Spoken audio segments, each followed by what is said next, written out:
საღამო მშვიდობისა, მოგესალმებით.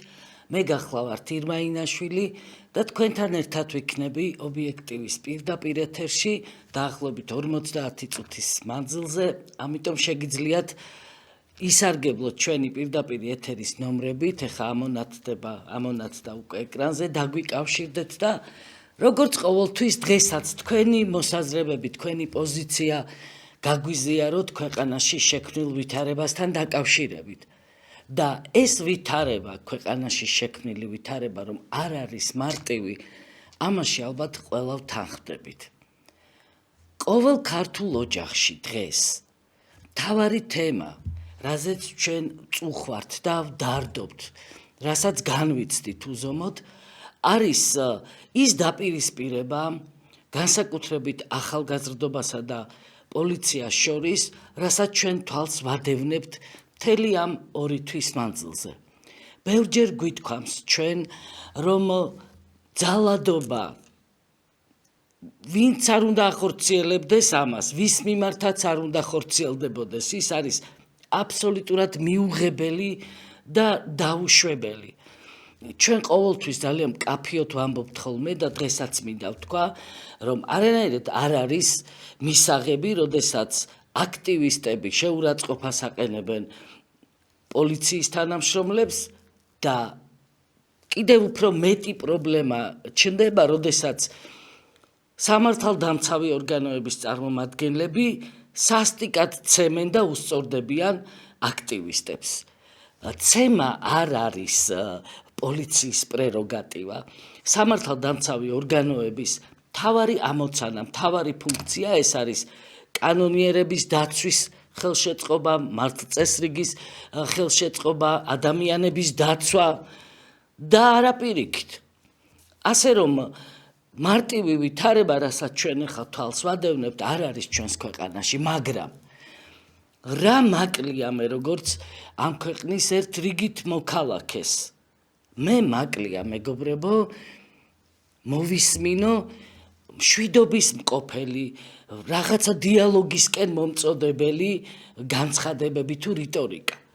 იმდენად დიდი დაპირისპირება და ისე მწვავდება ეს რაღაცნაირად მიდის გაუგებარი ძალიან მძიმე ფაზისკენ, ამას ყველა წარმოვიდგენთ, რა შეიძლება მერე მოჰყვეს ასეთ დაპირისპირებებს, რისი წარმოდგენაც ხშირ შემთხვევაში ჩვენ არც კი გვინდა, შეიძლება ისეთი მძიმე სურათი დადგეს ერთ დღეს, ამიტომ საუბარი იმაზე, რომ უნდა რაღაცა ტიპის ფორმატი აუცილებლად შეიქმნას ქვეყანაში, სადაც იქნება მსჯელობა იმაზე, კი არა ერთმანეთი როგორ დავსაჯოთ და კიდევ როგორ გაღრმავდეს ეს კონფრონტაცია და ეს უფსკული, არამედ ვილაპარაკებთ იმაზე, რა გაკეთდეს აი ამ მღელვარების რაღაცნაირად ჩასაქრობად, სიტუაციის დასარბილებლად, შესარბილებლად, რომ არ იყოს ესეთი ძიმე ფონი ქვეყანაში. ზარია ხო პირველი ზარი ჩვენს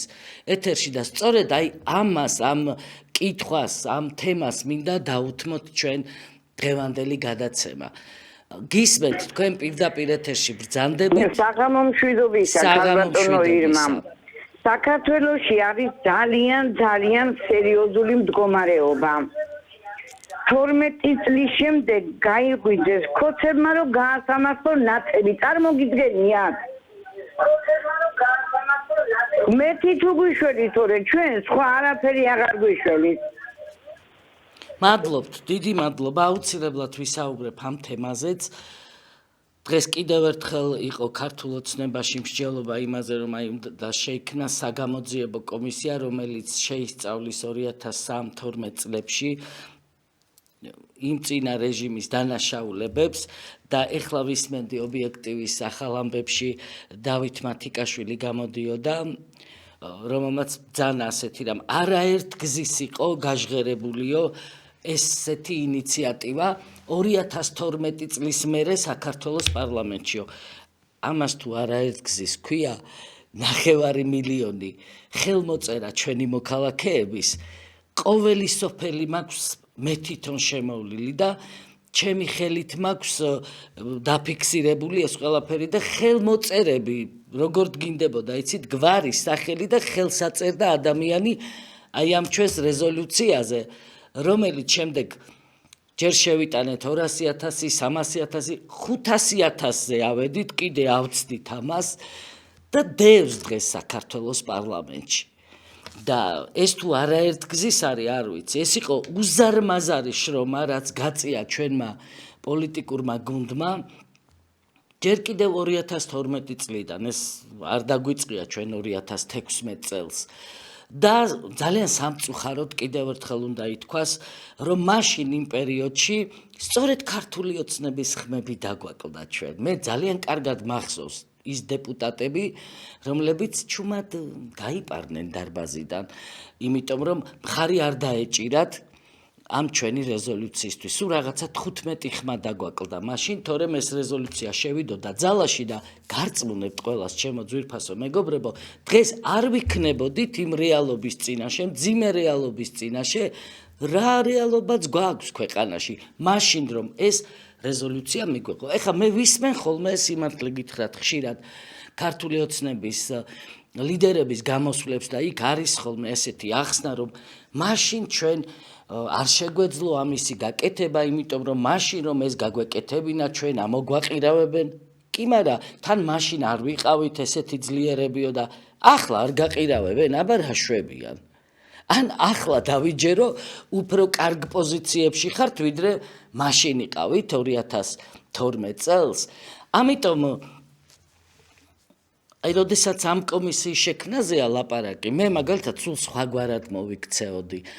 როდესაც ჩვენს მიერ ორგანიზებული აი ეს უდიდესი შრომა, რაც გავწიეთ ჩვენ და ხელმოწერები დევს პარლამენტში 500,000 ხელმოწერა საქართველოს მოქალაქეების, მე ამ საგამოძიებო კომისიაში აუცილებლად მოვიწვევდი იმ პარტიის წარმომადგენლებს და რაღაცნაირად სხვა საკითხია. ხა ტექნიკური მხარე ერთია და მეორეა პოლიტიკური ნაწილი. ხო, პოლიტიკურად მე გავაკეთებდი აი ესეთ განაცხადს, რომ ჩართულიყო ის პოლიტიკური პარტია აი ამ კომისიის საქმიანობაში. მაგრამ ნუ რაც არის ეს არის. ზარია კიდევ ერთი, არაერთი სხვათა შორის. რამდენიმე, ამიტომ გისმენთ, არ დავკარგოთ დრო, ისაუბრეთ. პირდაპირ ეთერში ხართ. ისმის თქვენ პირდაპირ ეთერში ბრძანდებით, ისაუბრეთ. გამარჯობა. მე ერთი შეკითხვა მაქვს. 2024 წლის აღწერა რომ ჩატარდა მოსახლეობის. რატომ არ აქვეყნებენ ამ შედეგებს? დიახ. ამით ესე იგი ნათელი მოეჩინება, რა კატასტროფულ მდგომარეობაშია დემოგრაფიულად ქართველი ილევა ფაქტიურად. ალბათ ეს გამოწვეულია, მე ვფიქრობ, ეს არის მარიხუანის დაკანონება, რომელიც იყო ერის გენოციდი ფაქტიურად. მე ასე მივიჩნევ და მეორეც ერთი კიდევ, აი ეს შედეგები რომ დაიდება, მოსახლეობის აღწერის შედეგები რომ დაიდება, ის უკვე თვალნათლივ გამოჩნდება, რომ არჩევნები გაყალბდა თუ არ გაყალბდა. გეთანხმებით. ხო, და ერთი შეკითხვა კიდევ ქაბაგონაირო, რომ ნინო რატიშვილი რომ არ ჩანს რაშია საქმე? ნინო რატიშვილი აუცილებლად შემოგვიერთდება, ცოტა ხნით პაუზა აქვს აღებული და აუცილებლად იქნება ჩვენთან ერთად, როგორც აქამდე მთელი ამ წლების განმავლობაში. ზარია კიდევ ერთი ეთერში. მაქსიმალურად გამოვიყენოთ ჩვენი საეთერო დრო, რომ ბევრი ტელემაყურებელი შემოვიდეს პირდაპირ ეთერში. საღამოშვიდობისა. საღამოშვიდობის, გამარჯობათ. ქალბატონო, ირმა, მე ჩავედი ახალგაზრდობასთან, ახალგაზრდობა არის მოწყუებული, თვითონ არ აქვს არავითარი ისეთი გამოცდილება პოლიტიკური და ისა და მე რამდენიმე ახალგაზრდასთან საუბრის მერე ჩემ თვალწინის ახალგაზრდები წავიდნენ სახლში. ამათთან არის საჭირო მუშაობა და მუშაობა. თქვენ ტელევიზიიდან კი ბატონო გმოძრავთ, გისმენთ, პატივსაცემს და იმიტომ გიყვებთ ეხლაც, მაგრამ აი რა შესაძლოა იცით? თქვენ ტელევიზიას ეხლა ჩვენი ასაკის ხალხის გარდა 74 წლისა ვარ. ძალიან ნაკლებად უყურებს სხვა მოსახლეობა ახალგაზრდული უფრო მეტად და ამიტომ თქვენი მუშაობა საჭირო იმ ახალგაზრდობასთან. იქ არის შეცდომილები. თავიანთი გამოცდილება აქვს და მე მინდა ახლა ერთი კუპლეტი დანარჩენს ილოში ზარი გუგუნებს წელია მისცა ბანია მონასტრის კანი განიხსნა მომჟანდა ირმა ქალია მე დროსაღაცა თქვენ და ჩემი სხვა დროს დიდი მადლობთ რომ შეწუხდით ჩემს გამო და მომიწვენით ეს ლექსი დიდი მადლობა კიდევ თუ არის ზარი შეგვიძლია ჩვენს ტელემაყურებელს მოусმინოთ და განვაგრძოთ საუბარი გამარჯობათ გამარჯობათ ბატონო ირმა გამარჯობათ ისაუბრეთ გეკავშირდებით დასავლეთიდან ბატონო ირმა აინტერესებს თქვენი ამბავი ახლა როგორც დაწაბულება მთელ საქართველოში ძალიან დიდი ყურადღებით ვადევნებთ თვალყურს თქვენი გადმოცემას მამას ლაშველის მარტო ქართველი ერი ხო არა ეკანა უნდა მეტი ყურადღება ეგებს სხვა დაქირავებული ხალხის ბრძანდებოდეს მან ასე გვიქნეს აფხაზეთში აფხაზეთი დაიტოვეს სომხებმა სამაჩაბლო და ქართველები დავრჩით აფხაზეთის გარეშე ასე ხო არ ხდება კიდე საქართველოში თბილისში გასაგებია დიდი მადლობა მაინც მინდა კიდევ ერთხელ გადაცემის თავარ თემას შევეხო დასაწყისში ვისაუბრე იმაზე რომ არის ქვეყანაში ხა გვინდა ეს ვიღაცა ამას საერთოდ არ აღიარებს კრიზისად ვიღაცა ხედავს რამძიმე ვითარებაა მაგრამ ჩვენი საზოგადოების უდიდესი ნაწილი ნამდვილად არის ძალიან შეშფოთებული, დაფიქრებული, შეწუხებული იმ მდგომარეობის გამო რაც არის და რასაც ყოველდღიურად ვხედავთ და არ შეიძლება იცით ეს ასე გაგრძელდეს ძალიან დიდი მნიშვნელობა აქვს ამ ვითარებაში მოწოდებებს არა იმისკენ რომ წააქეზო ეს მხარეები და დააპირისპირო და რაღაცა კიდევ კოცონები დაანთო და დაამატო ცეცხლზე ნავთი არამედ აუცილებელია ხორცი შეესხას რაღაცა ტიპის ფორმატს და ჩვენ გავაკეთეთ ამასთან დაკავშირებით საჯარო მოწოდება პატრიოტთა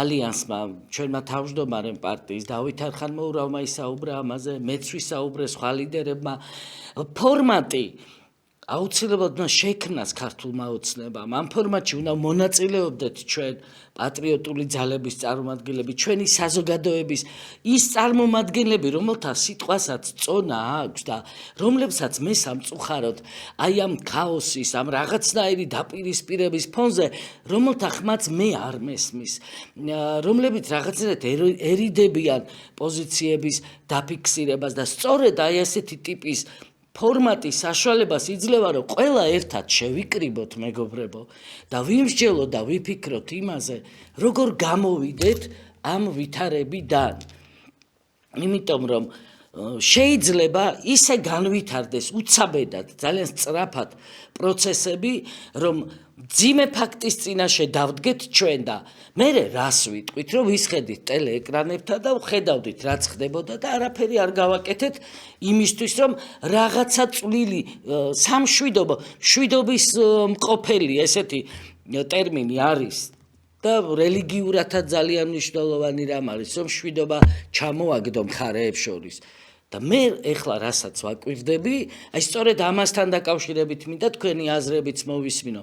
სულ არის წაქეზება ძალიან ისეთი ხისტი რეაქციები აქვს ხელისუფლებას, ეს პირდაპირ უნდა ითქვას და რაღაცნაირად ნაცვლად იმისა, რომ შეარბილოს და ამ ახალგაზრდებთან ტყუანია მართალია ასეთია ისეთია ახალგაზრდობის ძალიან დიდი ნაწილი აქვს მოცული ამ პროტესტს და ეს ფაქტი რაღაცნაირად უნდა გაანალიზოს ჩვენმა ხელისუფლებამ თვითონ ახალგაზრდობაც რაღაცნაირად უნდა წამოვიყვანოთ ასეთი ფორმატისკენ ჩვენ ვისმენდით მიხეილ ყაველაშვილის გამოსვლას გუშინ იყო ეს გამოსვლა და იქ ახალგაზრდებზე კი ისაუბრა ყაველაშვილმა მაგრამ რაღაცნაირად მეტია მეგობრებო საჭირო და ყაველაშვილს მაგალითად თავისუფლად შეუძლია თავად გახდეს ინიციატორი ასეთი პლატფორმის და გახსნას ამ თავისი სასახლეა თუ რაც არის იმისი კარი და თქვას რომ ის ღია არის ასეთი ტიპის შეხვედრებისთვის მოუწოდოს ახალგაზრდებს დიალოგისკენ, შეხვედრისკენ, საუბრებისკენ, გარკვევისკენ, პრობლემაში ჩაწვდომისკენ, იმიტომ რომ იმას თუ არ ჩაწვდი სიღრმისეულად, რა არის ის, რაღაცა შენ უნდა დათმო, რაღაცას ის დათმობს, რაღაცას შენ სხვანაირად შეაფასებ, რაღაცას ის ახალგაზრდობა გადააფასებს და სახელმწიფოს მართვა ეს არის. აბა ის კი არა რომ აიღო მათრახი და დაუარო და მთელი ქვეყანა ცემო. ეს კი არ არის სახელმწიფოს მართვა, მეგობრებო.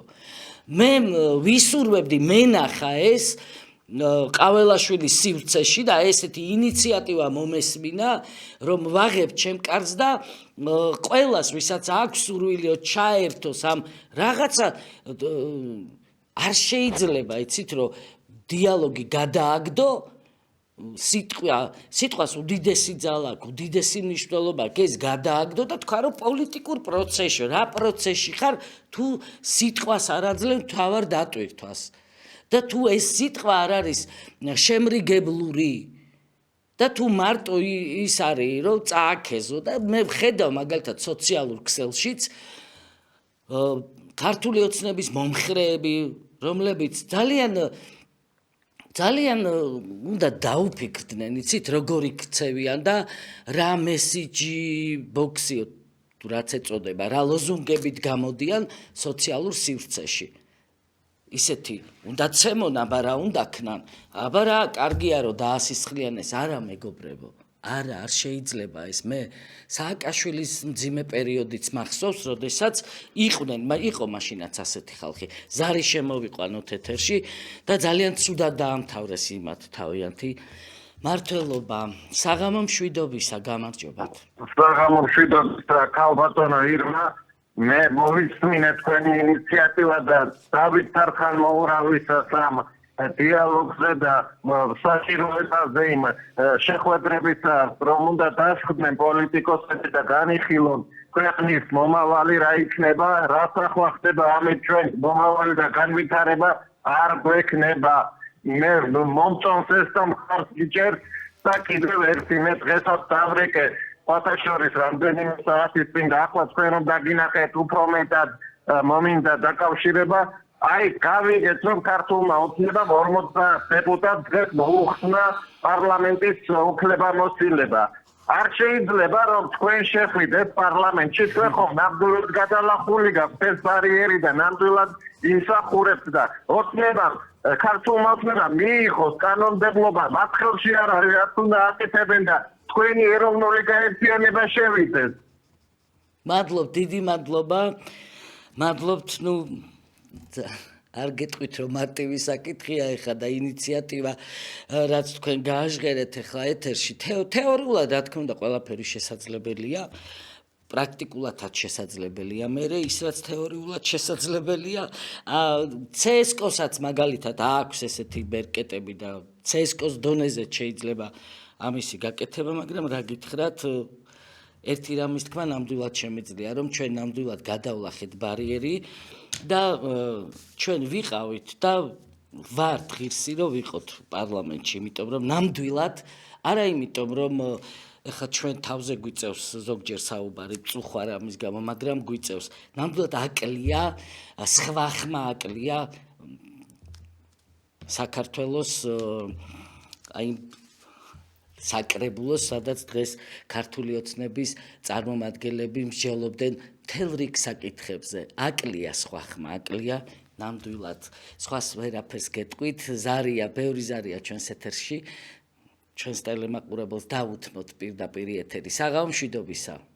საღამო მშვიდობისა, ქალბატონო ირმა.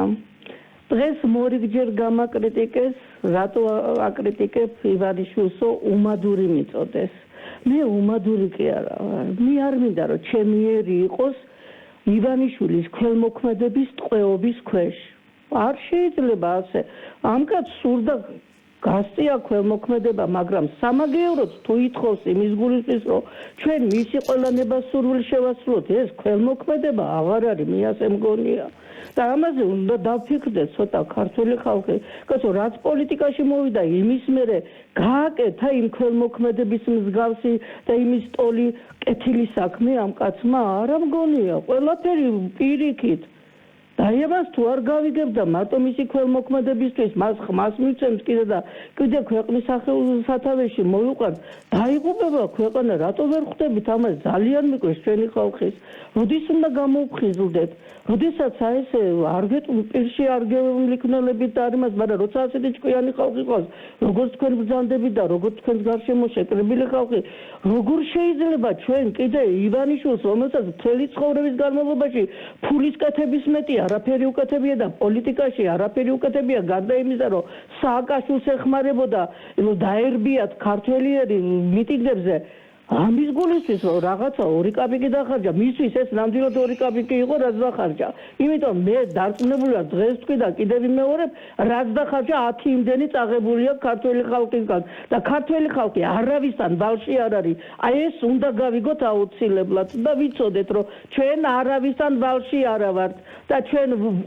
ვალდებული ვართ მოვთხოვოთ მათ რომ დაიხარჯონ ქვეყნისთვის და ხალხისთვის თუ მათ უნდათ რომ ესე სახელმწიფო სათავეში იყვნენ მადლობთ ზარი კიდევ ერთი ჩვენს ეთერში ისე სამართლიანობა მოითხოვს აღინიშნოს რომ ივანიშვილმა ეხლა რაც ხდება ამაზე შეგვიძლია ვიმსჯელოთ დავსჯელოთ კიდეც ობიექტივის ეთერში მაგრამ რა თქმა უნდა შეიტანა ძალიან დიდი წვლილი 2011-12 წლებში რომ ის რეჟიმი დამარცხებულიყო თუმცა არ ჩვენი წვლილი არ ყოფილა პატარა ჩვენც გავაკეთეთ ყველაფერი ის რაც შეგვეძლო და იმაზე მეტიც კი ანუ ერთი მეორეს დაეხმარა ერთმა მეორე შეავსო მაგრამ ესე რომ რაღაცა ყველაფერი გადაყაროთ წყალში ამასაც ნუ ვიზამთ ესეც ვთქვათ ისიც ვთქვათ ზარია ეთერში კიდევ ერთი საღამშვიდობისა ქალბატონო ირმა გამარჯობათ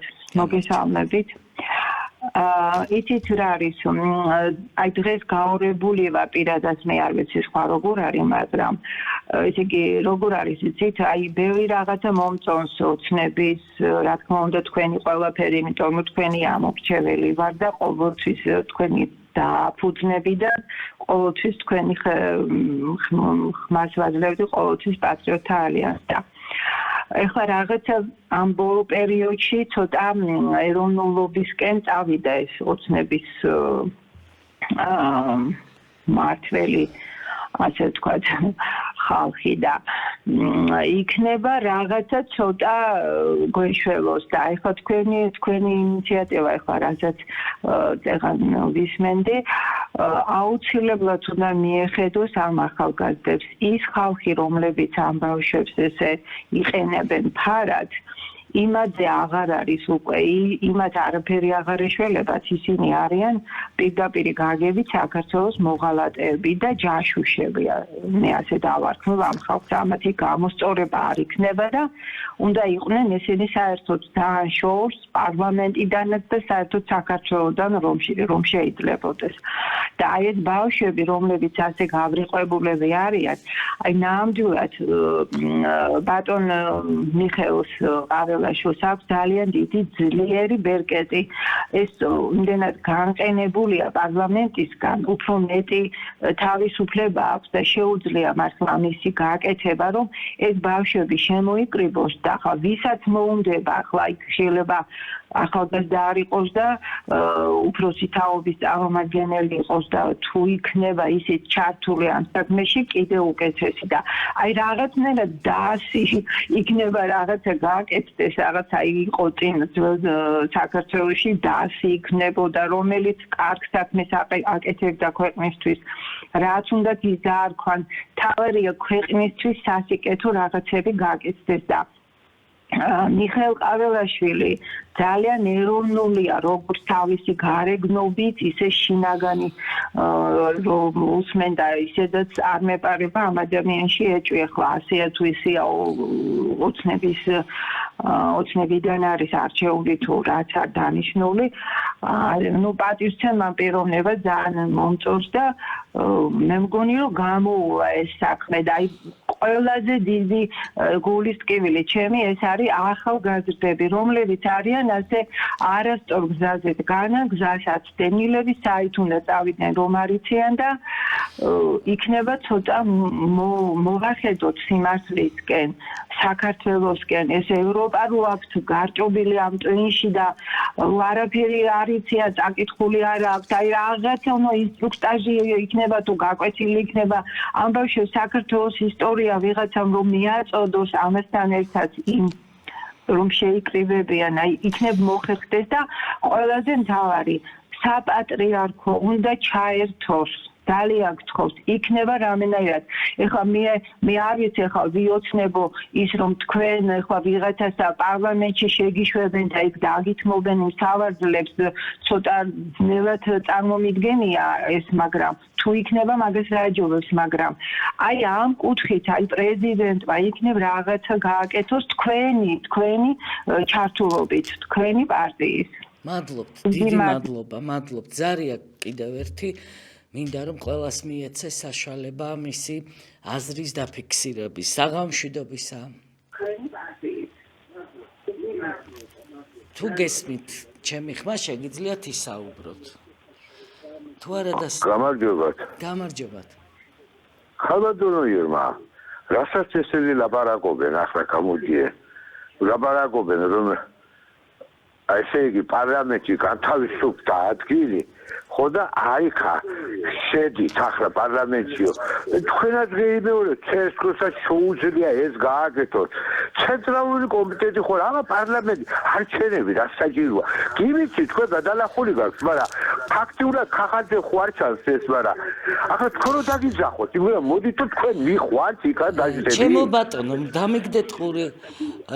მე არა ვარ ინიციატორი ასეთი იდეის მოგეხსენებათ, ახლა თქვენთან მომისმინეთ, თქვენთან ერთად მეც პირდაპირ ეთერში ვისმენ სხვადასხვა ტიპის იდეებია, სხვადასხვა ტიპის ინიციატივებია და ასე შემდეგ. ზოგი არის რაღაცა საღი, ზოგი არის სისაღეს მოკლებული, მაგრამ ნებისმიერ თეორიას ჩვენი ტელემაყურებელი როგორც ინიციატივას აჟღერებს ხოლმე ამ ეთერში. შესაბამისად პასუხიც ასეთია, მაგრამ თქვენ ნახეთ იქით კი არ მიდიხართ სიმართლე სადაც არის. თქვენ მიგაჩნიათ რომ ჩვენ ბარიერი ვერ გადავლახეთ, მოდი აქედან დავიწყოთ მაშინ ლაპარაკი. შეგიჯერე. ხო, თქვენ მიგაჩნიათ რომ იდეალურად ჩატარდა არჩევნები? არა, არ ჩატარდა იდეალურად. აბა მეც ეგ უპასუხე რომ ჩვენ მეც ეგ პასუხი გავეცი რომ ჩვენ ბარიერი გადავლახეთ და პრობლემა არ გქონია. ახალი არჩევნებისთვის უნდა იბრძოლოთ, მაგრამ ისეთი არა რომ CSKO-მ ახლა შეცვალოს რაღაცა. კაცო, ესეც ნახეთ CSKO-მ უკვე იმდენი რამე შეცვალა ჩემო კარგო და თქვენ არ მიგიქცევიათ ამისთვის ყურადღება, ზუსტად ანალოგიურ ჟანრში შეცვალა რაღაცა თავისი დებულებები გამოსცა და თეორიულ იდეას მეც აი ესეთი თეორიული პასუხი გავეცი. რაც უკვე მოხდა, თეორიულიც არ არის, ის პრაქტიკულად მოხდა უკვე. ასე რომ ეს თეორიებია, ეხლა ჩვენ თეორიებზე მსჯელობას დიდ დროს ნუ დაუთმობთ, თავარ თემაზე თუ შეგიძლიათ საუბარი, აი როგორ უნდა გამოვიდეს ქვეყანა ამ კრიზისიდან, მოდი მეტი ყურადღება, მეტი აქცენტი აქეთ გადმოვიტანოთ. და ასეთ უაზრო რაღაცებს ლაპარაკობენ. ესენი არიან თქვენი ამომრჩევლები, მაგრამ როცა დადგებათ რო არჩევნების 50 დანაწყიდიან ყველაფერს. აი ეს ხალხი არის. ხო, ეგ ძალიან სამწუხარო არ, ძალიან სამწუხარო. ასე უაზროდ ლაპარაკობენ რაღაცებს ხანითით ხალხი და იძახიან თქვენი ამომრჩეველია. აი რო დადგება არჩევნების დრო 50-ზე ყიდიან ყველაფერს. უკაცრავად აი ეს უაზრო ხალხი. უკვე ხო ერთი წამით შეურაცხყოფას რატო აყენებთ სხვა ადამიანებს? რატო ეხა შეიძლება ვიღაცას თქვენი აზრები მოეჩვენოს რომ უაზრობაა? არ გვინდა ჩემი გადაცემა სხვა პათოსით არის გამსჭვალული და არ მინდა რომ რაღაცნაირად შეურაცხყოფას აყენებდეთ ერთმანეთს. ხან მეც მომდის რაღაცა უტოპიური აზრი. ადამიანები ვართ და ხან ეს უტოპიური აზრი მე აღმოჩნდება რომ ძალიანაც სწორი აზრი ყოფილა და თავისუფლად ყოფილა მისი განხორციელება შესაძლებელი. ხან ასეთი აზრი მოგდის, ხან ისეთი აზრი მოგდის. ხა შეურაცხყოფა ამის გამო არ უნდა მივაყენოთ ერთმანეთს. ჩემი გადაცემის თემაც ამას ეხებოდა. რაღაცნაირად ვიმოქმედოთ ისე, რომ კი არ გაღრმავდეს და გაღრმავდეს უფსკული ახალგაზრდობასა და ხელისუფლებას შორის და მე ძვირფას ქალბატონს მინდა გამოვეხმაურო წინაზარი იყო, სადაც ახალგაზრდობაზე მსჯელობდა ეს ქალბატონი, ჩემ პატივისცემას გიდასტურებთ, მაგრამ ბევრჯერ გაესვა ხაზი იმას, რომ გზასაცდენილები წაკითხული არ აქვთ, არიციან ევროპა უნდა თიცით, ნუ განვაზოგადებთ. ეს ვიღაცა გზააცდენილია და ვიღაცა არ არის გზააცდენილი და ძალიან კარგად ხედავს რა ხდება ქვეყანაში და აბსოლუტურად კონკრეტულად გვეუბნებიან ეს ახალგაზრდები რა არ მოწონთ მათ და თქვენ რა ყველაფერი მოგწონთ და ყველაფერი მოსაწონია რაც ეხლა ჩვენ თვალწინ ხდება და ამ ახალგაზრდებს თან რო ეუბნები ევროპა მინდა და მთელი შენი ქართული ოცნების პოლიტიკა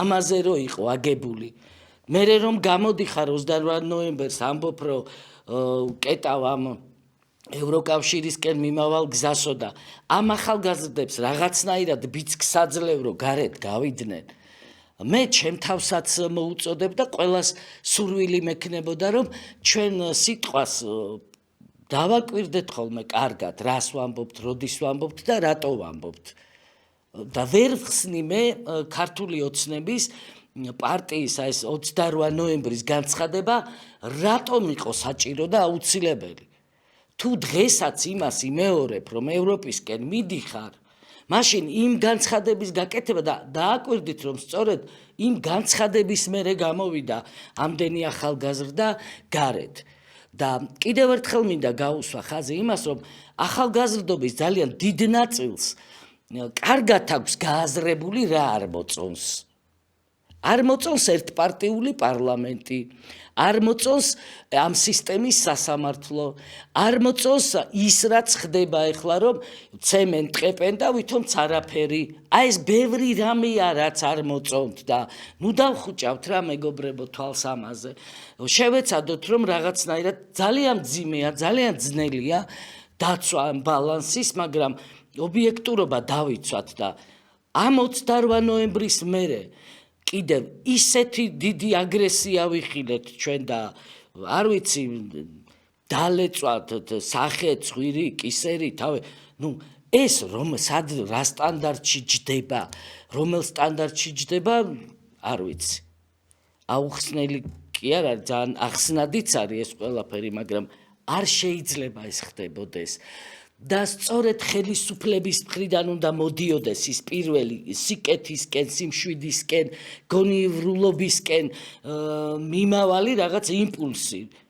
არ შეიძლება ეს სად მივალთ ასე, აბა ვიჩხუბოთ მაშინ ყველამ. ცემოთ, ტყეპოთ ერთმანეთი, ვლანძღოთ და ვერ გრძნობთ, დავიჯერო, ვერ გრძნობთ სად მიდის ეს ყველაფერი და სად მივალთ ბოლოს. თუ არის ზარი ჩვენს ეთერში კიდევ მოусმინოთ ტელევიზორს უნდა დაშორდეთ რო იკარგება ისაუბრეთ პირდაპირ ეთერში ბრძანდებით გაითი შატო გესმით ჩემი ხმა ისაუბრეთ მაშინ საღამოების მოგესალმებით ქალბატონო ირმა. მეც მოგესალმებით. ქართული ოცნების ფრაზა რომ გვერდში უკვე წლებია რომ ჩვენ ნაციონალურ მოძრაობის აქტივისტებს დავჯით. ამავლი გაუვიდა და საერთოდ ამის ხსენებას აღარ დის, იმიტომ რომ ჩვენ კარგად ხედავთ და ვამჩნევთ თუ როგორ ჯიან თუ როგორ დასაჯეს პირიქით მთელი ძალოვანი სტრუქტურები რაც იყო გადმოიყვანეს თავიანთ პარტიაში და იგივე საქმეს აკეთებენ დაწყებული სასამართლო გვინდა შინაგან საქმეთა სამინისტროს ყოფილი ზონდერები გვინდა, უშიშროების და ასე შემდეგ და ასე შემდეგ. ჩემი აზრით ხალბატონო ერთმა უბრალოდ კარგი ხანი ერთი 100,000-იანი აქცია აღარ მოგვიწია და ერთი ვანახოთ კიდე რომ ზოგიერთად გონია და ფიქრობს რომ პატრიოტ ალიანს აღარ აყავს მხარდამჭერები და ასე შემდეგ. პირიქით უფრო მეტი მხარდამჭერები ყავს. თუ არა და გამოჩნდება მე მაგათაც ზათავარ ნებისმიერ დროს ნებისმიერ ადგილზე როცა იქნება საჭირო მოვდივარ და მარტო არ მოვდივარ კიდე რამოდენი ათეული ადამიანი შევიძინე წამოვიყვანო. სხვანაირად არ შეიძლება თქვენ გისმენთ და თავრობა საერთოდ აი რაც შეეხება ხალბატონო ერმა პროვოკატორებით არის სავსეხლა ახალგაზრდებო ის შეაგერებენ ვაგონებას რომ რაც გაგაკეთებინებთ თქვენც ვერ მიხვდებით.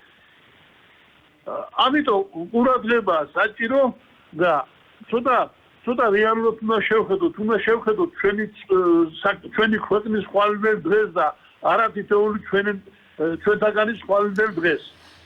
კი ბატონო, მადლობ, დიდი მადლობა ზარისთვის. ეხლა ტელემაყურებელი მწერდა სოციალურ ქსელში ემიგრანტია ეს ქალბატონი უყურებ თქვენს გადაცემას ძალიან დამწუხრებული ვარ წერს იმიტომ რომ არ დამთავრდება კარგად ეს ყველაფერი და აუცილებელია რაღაცა შეთანხმება ну მოკლედ იდეა თვითონ ის იდეა კი არა ხა ყველა ნორმალური ადამიანი უნდა იყოს გამსჭვალული იმისკენ რომ რაღაცნაირად მინიმუმ ყველაზე აი ნახეთ რისი თქმა მინდა ყველაზე სასიცოცხლო და მნიშვნელოვანი რაც არის რომ გამოცხადდეს მორატორიუმი და ეს არ ვიცი შეიძლება იგივე ყაველაშვილი იყოს თუ არ ვიცი ვინ იქნება კობახის სულ ერთია იყოს წარმომადგენელი ქართული ოცნების ვინც იტყვის რომ მეგობრებო ახალგაზრდებო მორჩ დამთავრდა არავით არის ფიზიკური ძალადობის ელემენტები აღარ უნდა იყოს არც ერთი მხრიდან გინდათ პროტესტი მიდის პროტესტი ამ პროტესტით რაც არის გათვალისწინებული გეძლევათ ამ ყველაფრის გაკეთების საშუალება არის რა თქმა უნდა კანონებს არღვევდა არის გათვალისწინებული ხო რაღაც სასჯელებიც მკაცრდება ხა ამაზე დღეს ვეღარ მოვასწრებთ საუბარს სხვა დროს ვილაპარაკოთ მაგრამ ვაცხადებთ მორატორიუმს რომ არც პოლიცია იქნება თუ სპეცრაზმი თუ სხვა დანაყოფი იმათი მხრიდან არ იქნება ეს ცემა და ფიზიკური ანგარიშტორება და თქვენც რაღაცნაირად უნდა ეს უნდა დამთავრდეს უნდა დავასრულოთ და დავიწყოთ სუფთა ფურცლიდან რაღაცა აი მიდის პროტესტი ხო ისეთი განწყობა ქვეყანაში რომ ფსიქოზია რა არავინ აღარავის არ უსმენს ერთმანეთს აღარ უსმენს ხალხი უბრალოდ ყველა არის ამ ფსიქოში და ამ პროტესტში და მიუღებლობაში და ძალიან დიდი აგრესია უკვე და ეს აგრესია ყოველთვის აბნელებს გონებას და რაღაცა სწორ ნაბიჯებს ვეღარ დგამს მე ადამიანი ამიტომ ძალიან მნიშვნელოვანია რომ ამ ფსიქოზიდან გამოვიდეთ რაღაცნაირად და თუნდაც ახალი არჩევნების საკითხი ეს თელ რიგ სამუშაოსთან არის დაკავშირებული როგორ უნდა განხორციელდეს ვის რა იდეები აქვს თუ არჩევნები ამ CSKO-ს შემადგენლობით ჩატარდა რა არის საჭირო რომ შეიცვალოს რა გვაქვს ჩვენ გამიზნული საარჩევნო კოდექსი იქნება სისტემა გარემო აი ამაზე რაღაცნაირად ამაზე მსჯელობა იგივე საუბარი იმაზე რომ რა სად მიდის ჩვენი ქვეყანა კაი ევროკავშირი თან გინდა თან არ გინდა ჩვენ ვიცით ჩვენ რაზე ვლაპარაკობდით ეს არის კავკასიური შვეიცარია საქართველო ჩვენი პლატფორმა საგარეო ეს ცნობილი იყო რომ ჩვენ ვართ ამისი მომხრე მიუმხრობლობის სამხედრო მიუმხრობლობის რომ ჩვენი ქვეყანა იყოს სამშვიდობო ზონა კავკასიაში და მთელს რეგიონში მაგრამ შენ ქართულო ოცნებავ თან რო ამბობ რომ ეს სუვერენიტეტს ვიცავ თან ევროპა მინდა მაგრამ თან ვაჩერებ თან ვაგრძელებ შენ რა გინდა იქნებ ამაზეც დაიწყოს მსჯელობა და თუ არანაირად არაფერი მსჯელობა არ არის, არავის არ ელაპარაკება, არავის აზრი არ აინტერესებთ, ჩვენ ასეთი სახელმწიფო სისტემებიც ვიცით, რა სისტემებია და რა კვალიფიკაცია აქვთ მერე იმ ტიპის სისტემებს. და ბევრი მაგალითის მოყვალა შეგვიძლია. ზარია კიდევ ერთი ჩვენს ეთერში საღამომშვიდობის. გამარჯობათ, დროს ნუ დავკარგავთ ისაუბრეთ. სანქციებზე მინდა კიდე მოვასწრო თქვენთან საუბარი. აი ხა ტელემაყურებელი დაწერგან კიდევ მეორე ტელემაყურებელი, რომ ძალიან აგდებულად უყურებს ქართული ოცნება სანქციების თემას, სინამდვილეში ძალიანაც ნერვიულობენ და ეს ჩანს მაგალითებს არ მოვიტანო, ჩანს მათ ქმედებებში, მაგრამ ქმნიან ისეთ ვიდუხას, შთაბეჭდილებას, რომ თითქოს არეშინიათ კი არა, ძალიანაც ეშინიათ და ეს სანქციები უმძიმეს შედეგს მოიტანს ჩვენი ქვეყნისთვის. ეს საუბარი ეხება პერსონალურ სანქციებსაც, რაც დაწესებულია უკვე ბიძინა ივანიშვილის თუ სხვა პირების მიმართ და ასევე ეხება ძალიან მნიშვნელოვან კიდევ ერთ პროცესს, რომ ევროპული სახელმწიფოები, რამდა ნორვეგია იყო კიდე ერთი სახელმწიფო, რაღაც წყვეტენ საქართველოსთან ურთიერთობას და თანამშრომლობას საქართველოს მთავრობასთან და აი ეს ყველაფერი სერიოზული პროცესია, ძალიან მძიმე. ქართული ოცნების ტროლების და ბოტების და დაქირავებული მაყვალადეი და კოორდინატორების კომენტარები სოციალურ ქსელებში, რომ ეს არაფერი არ არის, მერე რა მოხდა, მერე რა არის, ეს არის ძალიან მძიმე რამ და უფრო წინ კიდევ უფრო მძიმე პროცესი გველის ჩვენ და ჩვენს ქვეყანას რაღაცნაირად ამას მე მგონი ყველა ვაცნობიერებთ. ამიტომ ესეთი აგდებული დამოკიდებულება და ვითომ თავის დამშვიდება, რომ არაფერი არ არის, ხელს არ მოგწევს პირიქით. ის კი არა, რომ პრობლემაზე თვალი დახუჭო. პრობლემა ყოველთვის უნდა დაინახო და კარგად გაიაზრო. და მე თუ მკითხავთ ზოგჯერ რაღაცა ხმამაღლაც უნდა თქვა, რომ დგავარ ამ პრობლემის წინაშე და მარტო ამისი გადაწყვეტა მარტო ან არ შემიძლია ამისი თქმა თუ არ გინდა მაინც და მაინც შენი ამ პარტავნების გამო ის მაინც უნდა თქვა, რომ მოდი ერთად გადავწყვიტოთ ეს პრობლემა. მაგრამ შენ თუ თვალს დაიბრმავებ და არც პრობლემას დაინახავ, არც კრიზისს აღიარებ, მარტო შენ თავთან დარჩები და მერე შენ თავთან დაიწყებ ლაპარაკს, კიდევ ერთხელ ვამბობ, ეს დაღუპვის გზა არის, მე ქართული ოცნების საყურადღებოდ ვამბობ ამ ყველაფერს. დიდი მადლობა თქვენი აქტიურობისთვის. კარგია რომ ესე ერთვებით აქტიურად ობიექტივის პირდაპირ ეთერს. მე გემშვიდობებით და კიდევ შევხვდებით აუცილებლად საღამოობით 9:30 ერთმანეთს. ნახვამდის.